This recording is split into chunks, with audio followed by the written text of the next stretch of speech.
39 साल से हम जा रहे हैं, हर तरीक पे जाते हैं। सज्जन कुमार को बरी करा, इन्होंने बहुत बड़ी गलती करी है, फिर भी ये लोग कर दिया उसको बरी, तो हमने अपील करेंगे हम।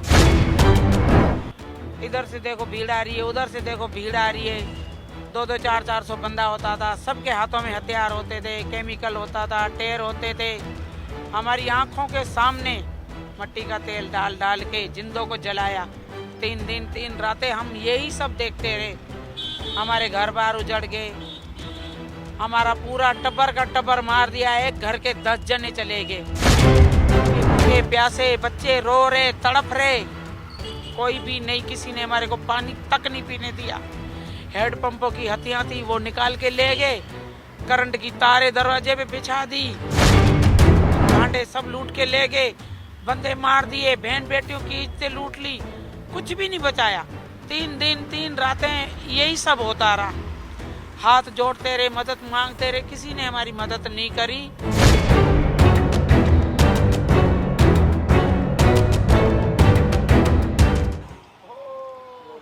1984 की जो गवाह है वो आपको उनके हालात दिखाते हैं। तिलक विहार में ये सब्जी की दुकान आप देख रहे हैं, ये उसी जो परिवार की है, पीड़ित की है, जो आपने कई बार टीवी स्क्रीन पर देखी होगी। कोर्ट के अंदर लगातार वो जो है उनकी मांग होती है कि उनको इंसाफ दिया जाए। ये परिवार जो है वो बैठा हुआ है सब्जी की दुकान तिलक विहार में लगाकर, और कहीं ना कहीं इंसाफ की मांग जो है वो कर रहा है। 38 साल हो गए सब्जी की दुकान लगाकर अपना गुजर बसर कर रहे हैं। पप्पी कौर हमारे साथ मौजूद है। लगातार आप कोर्ट में जाते रहे हैं, 38 साल हो गए हैं, क्या लगता है कि इंसाफ मिल पाएगा आप लोगों को? उम्मीद तो हम यही करते हैं कि हमें ये गूंगी बेरी सरकार न्याय देगी।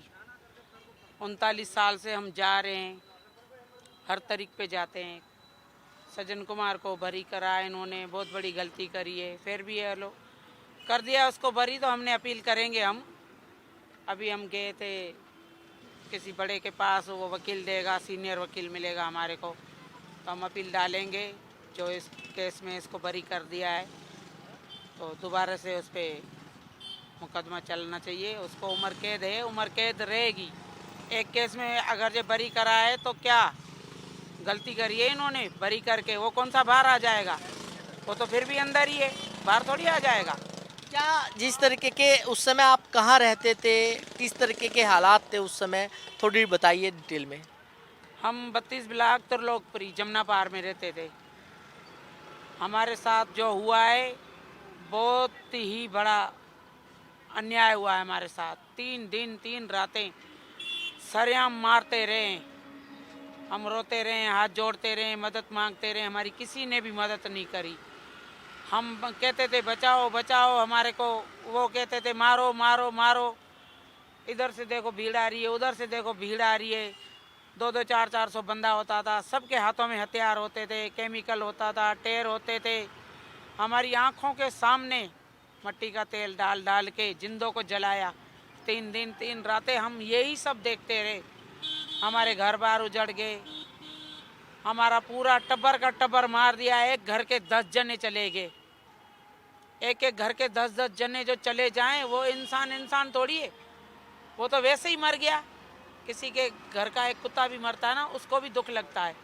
और हमारे 10 जने चले गए, और 10 जनों में हम रो रहे हैं, न्याय मांग रहे हैं, हमें कोई न्याय नहीं है।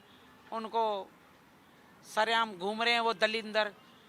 हमारी त्रिलोकपुरी का था एक्चल भगत, वो मर गया, और बाकी दूसरे भी थे, उनके ऊपर भी मुकदमे दर्ज हो रखे हैं, गवाहियाँ दे रखी हैं। हमारी मम्मी की गवाही थी, वो भी बरी हो गए।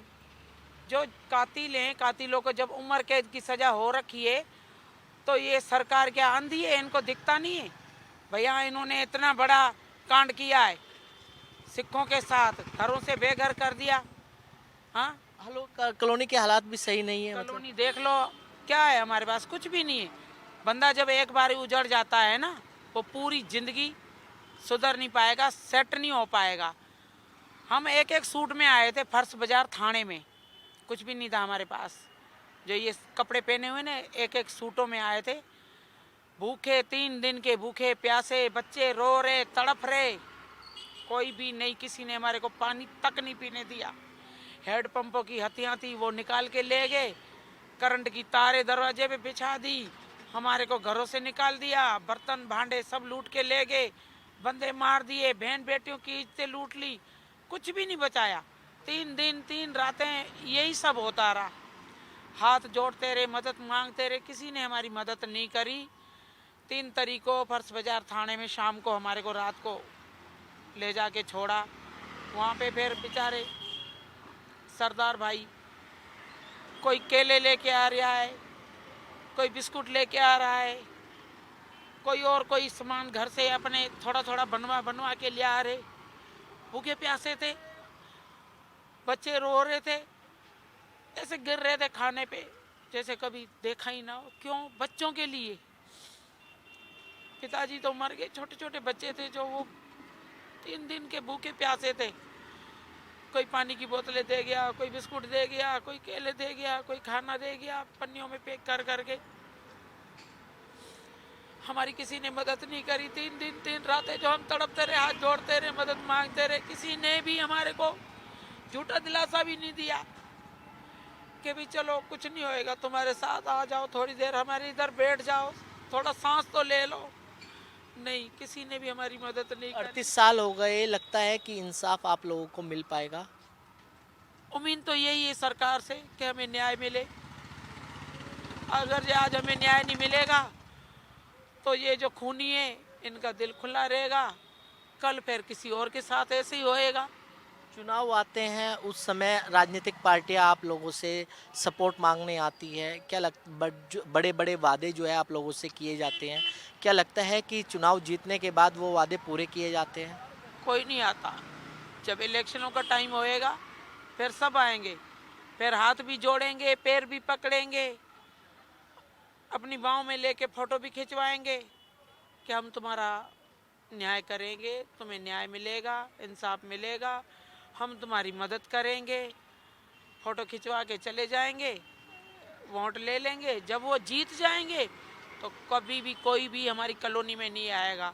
ये केजरीवाल जब निर्प्रीत जंतर मंतर पे भूख हड़ताल पे बैठी थी तब केजरीवाल वहाँ आया था। इसने एक नाटक करा था, झाड़ू लेके आया, झाड़ू मारो नाटक करके। उसके बाद उसका जब धरना उठा तो यहाँ पे हमारे गुरुद्वारे में शहीदगंज में मीटिंग रखी गई थी, तो केजरीवाल अपने 2-4 बंदों को लेके यहाँ पे आया था। यहाँ पे जब आया तो हमारे को उसने हमारे साथ बैठ के बात करें, जिस तरीके के हालात, आप सब्जी बेचकर अपना गुजर बसर कर रहे हैं, क्या लगता है कि हो पाता है, गुजर बसर हो पाता है? क्या करें, दाल रोटी कमा रहे हैं और खा रहे हैं। भूखे तो नहीं मरना है ना, पेट तो भरना है ना। क्या है, अनपढ़ थे हम, हमारे जो बड़े मर गए, पढ़ाने लिखाने वाला कोई था नहीं, गरीबी है। अभी ये सब्जी बेचती हूँ, दूध सब्जी घर की हो जाती है, थोड़ा बच्चों के लिए, पोती पातों के लिए हो जाता है, चाय पानी का खर्चा है इसमें। सारा दिन सुबह 8 बजे घर से निकलती हूँ, रात को 11 बजे घर में जाती हूँ, सारा दिन मेहनत करती हूँ। तो बिल्कुल ये परिवार जो है लगातार मेहनत कर रहा है। ये 1984 के पीड़ितों की कहानी है कि किस तरीके के हालात उस समय थे, और इन लोगों को इंसाफ की कहीं ना कहीं अभी भी उम्मीदें ज़रूर हैं। दिल्ली से कमल कुमार कंसल, नवोदय टाइम्स, पंजाब केसरी टीवी।